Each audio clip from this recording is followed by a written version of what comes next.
tells us one of the many documented stories he has compiled in his career. Audience called in and said they'd like to talk to me with a story, the most incredible story.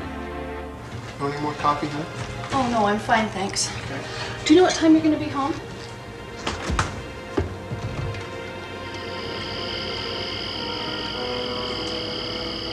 Can you hear that? Katie? Can't you hear it?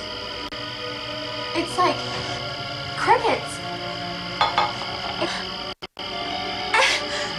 Come on over here. No, honey, it's so loud. Honey, are you okay? It's We can't hear anything. I'm sorry. it's so loud. It's gone. I can't hear them. I don't know what you've been hearing, but it's a good thing you didn't use this blender. Look at this cord. You could have really been shocked.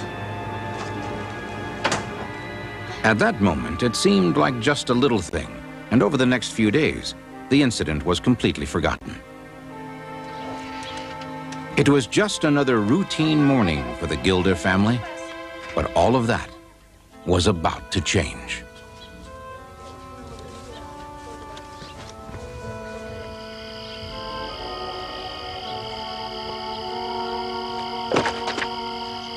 Mom, Dad, I can hear it again. Suddenly, and without warning, the Katydids had returned, this time even louder.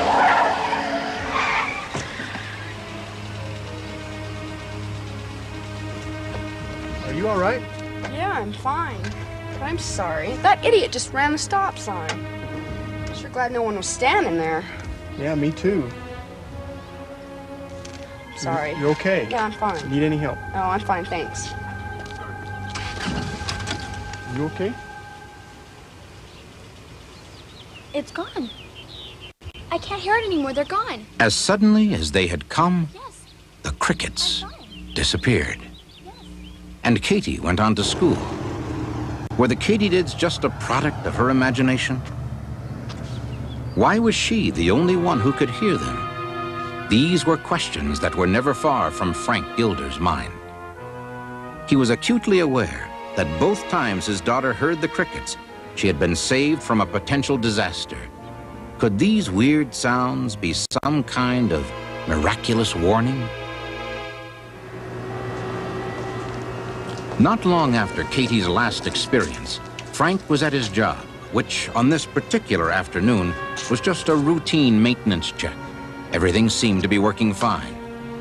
But then, out of nowhere, Frank began to hear the chirping noises. His instincts prompted him to look around at the machinery to see if he could spot the source of the sounds. But somehow, he knew that this was the same sound his daughter had been hearing. The sound continued to increase in volume until it blocked out even the sounds of the machinery around him.